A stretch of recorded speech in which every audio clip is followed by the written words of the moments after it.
Welcome to Capital Gains, Yahoo Finance unique look at how U.S. government policy will affect your bottom line long after the presidential election polls have closed. Now, it's been a very interesting week. We've had an embarrassment of riches from both candidates coming out this week. And of course, less than 20 days to go until November 5th. So we're entering this home stretch of the elections, really digging into what the candidates are doing in terms of economic policies, trade, tariffs, all of the above, and really seeing what the candidates have to say and really how they're spending their time in this home stretch. Now, this week, we do have eyes on former President Trump, what's going on with his economic policies and promises, and also why he's obsessed with Elon Musk. We'll be having some billionaire chat coming up. And of course, to break all of this down, we're also going to have our guest, Rachel Sniderman, Managing Director of Economic Policy from the Bipartisan Policy Center. But first, as usual, of course, I have to start with my co-stars, Ben Werschko and Rick Newman.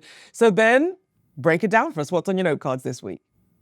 For sure. You mentioned 20 days. I've graduated to the number of hours. So when the polls had closed in Alaska and Hawaii, we're about 400 to 450 hours until that point, depending on when you're listening to this, if you're listening through the weekend. So I only bring that up to mention that's not a lot. And it's very instructive kind of what the candidates are spending their time on. You have Trump reaching out to groups like Latinos and women in town hall events.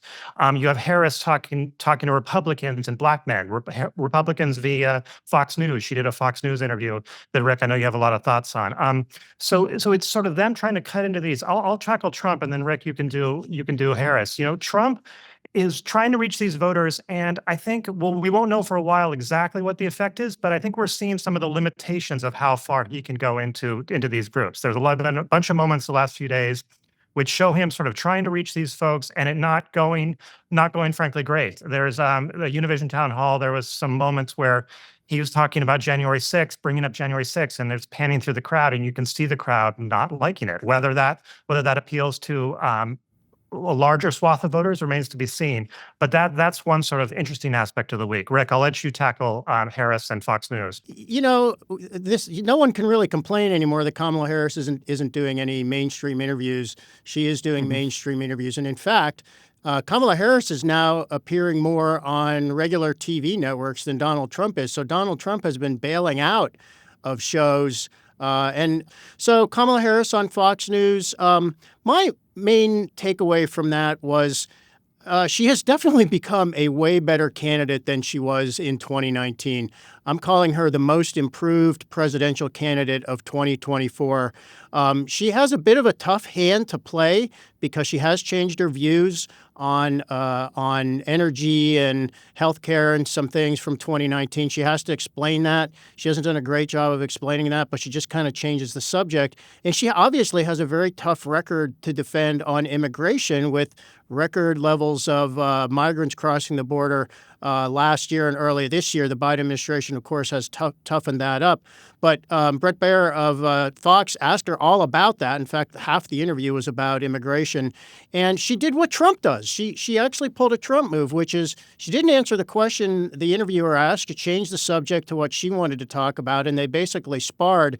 I'm not sure that interview changed anybody's minds, but it did demonstrate that she can go into what was basically a hostile setting and come out alive. And I thought she handled that pretty well. So she's sort of been through that crucible, if you will. It's true. I mean, even when you think of how that Fox interview started, straight into immigration, Bret Baier was like, I want, numbers on the number of illegal immigrants, that have come in under Biden's watch.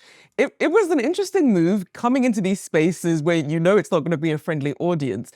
Do you think either candidate did themselves a favor? That Univision one, the very awkward responses that we saw as Trump did start rambling on, and people were not convinced about his response to the January 6th attacks, Ben. Yeah, I mean, I think on the Harris side, I do think she did herself some good. I think anything that kind of cuts against the caricature that Trump is trying to build of her as somebody that doesn't know, that's not tough, that can't do it, that can't sort of enter these spaces, and you sort of see it. And whether you agree with her or not on how her answers in the interview, she clearly stood her own against pretty hostile questions. Well, let me just add one bit to that, Ben. So that whole interview was clearly intended to establish a gotcha moment when Kamala Harris got tripped up or somehow embarrassed herself. Exactly. And to my mind, I don't think there was one. Do you think there was one? No, I think when you look at sort of the Trump No, people's there wasn't. what they're highlighting, there's not one specific moment. There's a kind of general sense that somehow it was a bad interview, but there's not a specific moment. So I would definitely agree with you. And there was these moments where she was clearly being led to sort of say something controversial, and she saw it. She called Brett Baer out for selectively editing a clip. Wouldn't say anything bad about Trump supporters, even though she says plenty bad about Trump. So I agree with you that she kind of handled it deftly, and sort of any time she's kind of in the mix there, it's kind of probably good for her. So here's what I'm hearing It's true, from. and I remember one part of the interview when they were talking about the enemy within and sort of that narrative that Trump on the campaign trail versus the clips that they showed. So I think people are still trying to get an idea of who the real candidates are. And really the version of them that we see on the campaign trail when they're sort of, rallying their base seems to be what's sticking when you look at how especially the margin between them has closed, Rick. And one other thing I keep hearing from some of the Trumpers who I correspond with, who are some part of our Yahoo Finance audience, that many of them are now pointing to betting markets showing that that Trump is pulling ahead in the betting markets. He is not necessarily pulling ahead in polls. And we've had people on our show here before, and we've asked them about the betting markets. Do these tell you who's likely to win, or does it tell you something else? And the answer is basically it tells you something else. It sort of tells you the feeling at the moment among people who are paying attention to the election. But I keep asking people, well, if you're so excited that Trump is ahead in the betting markets, are you betting all your money on Trump? And I get sort of vague answers like, no, I'm just, maybe a couple of bucks I'm betting on Trump, but certainly not everything in my savings account. I mean, certainly lucrative. Polymarket estimates nearly 1 billion people have wagered on that betting site on this election outcome. Not sure if that's the best place to put your money, but obviously billionaires also getting into the race too, putting their money behind things. We saw Elon Musk stepping up with his donation. And talk about this, because obviously we kind of had this battle of the billionaires thing. We saw how Musk has sort of evolved from, he was the Tesla guy, then he became the Twitter/X guy, then he became more vocal about his support for the Republican Party and specifically for Trump. Talk about perhaps billionaires' roles in this election, and is it really making a difference, Rick? Billionaires always have a role in elections, especially since Citizens United, that Supreme Court decision, I know was that 15 years ago at this point, that allowed people to give unlimited amounts of money to super PACs that can run ads ad nauseum. And, Democrats certainly have their wealthy backers, and Republicans always have. It's just, so the sort of Silicon Valley Trump mafia is Elon Musk and Peter Thiel and Mark Andreessen. And they're not just sort of like saying, if we have to pick a side, we're going to pick Trump. I mean, they are like actively campaigning for Trump. In fact, Ben, I think you know this, but better than I do, but Elon Musk is like running Trump's entire campaign in Pennsylvania. And it's like, what do these guys want? I mean, it doesn't seem like this can really be, they are really concerned that the upper tax rate might go from 37 to 39.6%. I mean, is that what they really want? I mean, I think these guys basically are trying to be American oligarchs. They've got fame, they've got more money than they know what to do with, and they want power. And I think they sense that Trump is manipulable, and if they get behind him, he will do their bidding in the White House. What do you think, Ben? Yeah, I mean, whatever they want. I mean, I think Musk in specific has a lot riding on this election now.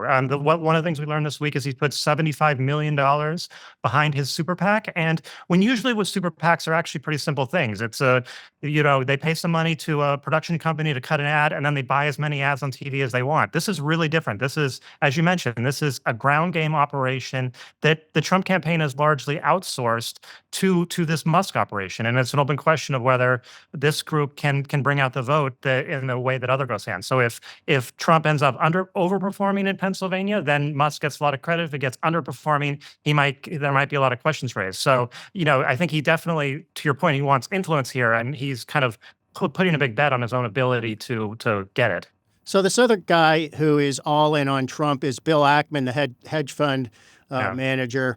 So he said on Twitter this week, Again, it's like they're not just supporting the guy, discreetly sending some donations. I mean, he posts this giant Twitter post. It's like a manifesto. He says, here are the 33 reasons. He's like, people are asking me why I'm supporting Trump. Well, here are 33 reasons, but they weren't really 33 things about Trump. It was 33 things he hates about Democrats.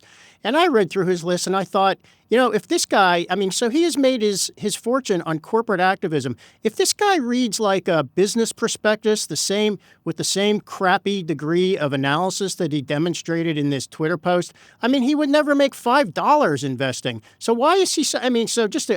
People can read my story and say I'm full of it or whatever, but he basically cherry picks the worst, dumbest ideas that Democrats have tried, and not even at the federal level. It's been in, like in San Francisco. It's stuff like, don't enforce shoplifting laws, defund the police, which nobody says anymore. And he says, the party that stands for this, I could never stand to vote for them. But, Kamala Harris never stood for let everybody shoplift and stuff like this.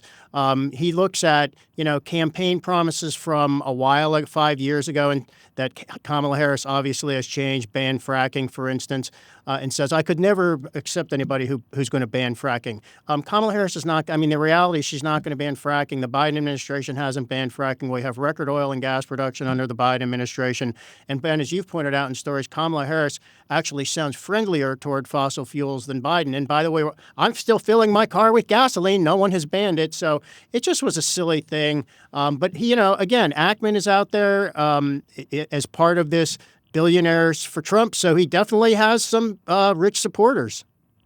Yeah, for sure. One quick note on Ackman worth noting is that he also was a surrogate for RFK Jr. and Dean Phillips, if anyone remembers Dean Phillips, who was an early challenger to Biden. So he's definitely, and he's had sort of very different dimensions on it. So I kind of agree. He's kind of interested in being involved. One other quick one I want to note, I know we're almost out of time, is Kamala Harris has her own billionaire backers. Mark Cuban is doing campaign events for her starting today. It's funny. She's going to the University of in Milwaukee there, where they have a Shark Tank style competition among students. So it kind of tells you exactly what Mark Cuban's appeal could be in that race. So it's a battle of billionaires for sure. Indeed. Battle of billionaires will be one to watch. It'll be curious to see how people react to it. It is easier, I will say, if you're Musk, you do have an entire X platform at your disposal on top of everything else. So we'll have to see how much influence he's able to exert. But for now, at least, we're going to take a quick break. But more Capital Gains will be back after this. Welcome back to Capital Gains. We are back now with our guest, Rachel Sniderman, Managing Director of Economic Policy at the Bipartisan Policy Center. Thank you for joining us. So first, I want to break down something that we keep hearing about on the campaign trail, Trump tax cuts and tariffs. What do we need to know in terms of how that math is going to end up mathing, not just for things like national debt, but your everyday consumer, your everyday voter who doesn't really perhaps connect the dots between some of these things that Trump is pushing for and how that's actually going to affect them? Well, thank you so much. It's great to be back with you all. I think this is an excellent question to start off the conversation, because regardless of who wins the election in the coming weeks, this is going to be the battle of 2025. Not only fiscal and tax policy, but particularly what lawmakers are going to do come December 31st, 2025, when nearly $5 trillion in temporary tax cuts that were put into law back in 2017 will expire. This is going to touch nearly every single American and small business owner, as we're going to be facing potential automatic increases in individual tax rates, income tax rates, and several other provisions in the code.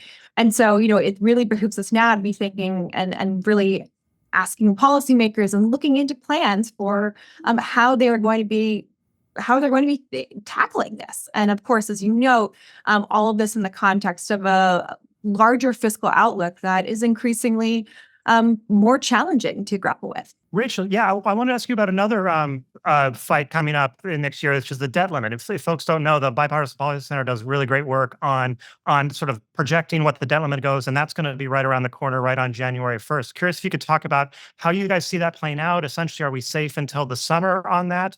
But also, is a split election where different parties are in control, is that bad or worse for the debt limit? So it's a great question to start with, Ben, because also too, as I said, as I noted, that next year is going to be kind of the year of fiscal and tax policy. That's exactly right. We have several must-act deadlines that policymakers are going to have to contend with, starting out right out of the gate in January 2nd, when the federal debt limit will be reinstated. This was actually suspended in June of 2023. And as we have seen all too frequently over the past 10 years in particular, every other year or so, lawmakers are consistently kind of hitting up against this federal debt limit and deciding what to do. Now, of course, as you note, the Treasury Department does have some tools at its disposal to essentially kind of give lawmakers time to act. That could potentially carry them, some further into 2025. That length of time, however, is not yet known for several reasons. Of course, at the beginning of the year starts the tax season, so we'll be looking at what tax revenues are going to be coming in, starting from January through the remainder of the year. But we're also in a period right now of when the government spends a lot of money. We're also seeing, of course, the federal support that's needed to support communities across the country that are dealing with natural disasters. So, we have a cash flow problem in this country, right? We're spending more money than we are bringing in revenues. And of course, that is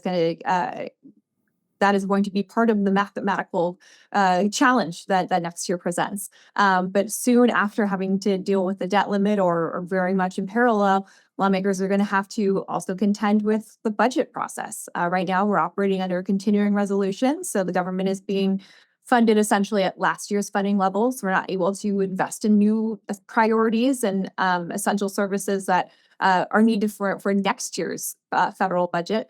We're going to have that same fight next fall. And of course, slamming up against all of that then is the expiration of the Tax Cuts and Jobs Act and these tax provisions. So, many of us in the fiscal policy world are calling this the next fiscal cliff, kind of attuned to 2010 and 2012, and we saw with the expiration of the Bush tax cuts in that debate. But it's, also we've seen Chairman Smith call this a Super Bowl of tax, and others call this fiscal Armageddon. So again, when we think about what's on the line in November, fiscal policy and tax policy squarely front and center. So we know that Donald Trump's buddy Elon Musk has proposed what he calls a government efficiency commission. So Rachel, let's assume Donald Trump wins the election. He does appoint Elon Musk to run this government efficiency commission. And Elon Musk, because of all the work, the excellent work that the Bipartisan Policy Center has done on such issues over the years, he appoints you as executive director of his government efficiency commission. What do you tell him to do? Where does he start? Wow, what a position to be in, right? It's perfectly suited for BPC. I think first and foremost, this is an opportunity where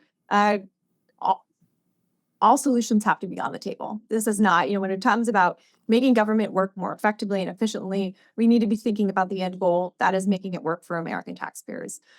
When we're looking at particularly ensuring that government services are there for the youngest voters in the next generation, it's really about tackling our fiscal challenges. It's about making sure that programs like Social Security and Medicare are going to be there and sustainable and solvent. These programs are facing insolvency in the 2030s, but there are just records of options that are on the table that lawmakers can take. Well, give us a few that you like just as starting points.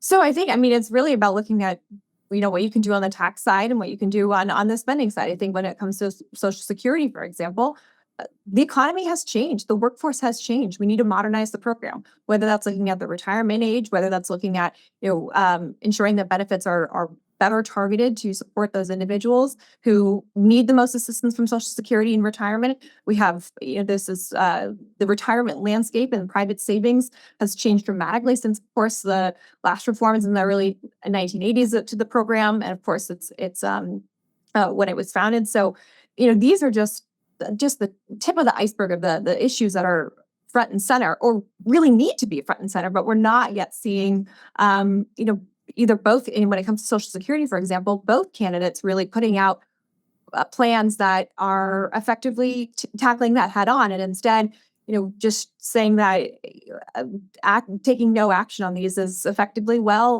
letting them see automatic benefit cuts within the decade. And that's not what the American people want nor deserve. And obviously, in the run-up to elections, as we saw with, the bipartisan immigration policy that lawmakers were working on, but there was that influence, of course, from Trump in there. Does that change, regardless of who gets elected in November? Is that path to bipartisanship on some of these key economic issues? Do we get some relief at that point, once we know that obviously Trump can't serve a second term, or depending on whether or not it's a continuation of a lot of the things that we saw in the Biden-Harris administration? Is there an appetite for bipartisanship?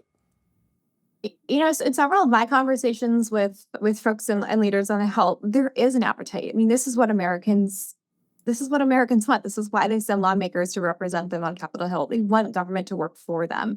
It's not about the color of your party, but it's about the values that you instill and that your community does. And so I do think that there's a silent majority that wants to reach across the aisle and make policy work on behalf of the American people. Of course, there are influences that can take over in that context. But I do think that because of regardless of who wins this election and how you have seen majorities stack up in the past elections, both parties are going to have to come to the table to negotiate these incredibly must-face deadlines next year. It's not going to be able to take one party to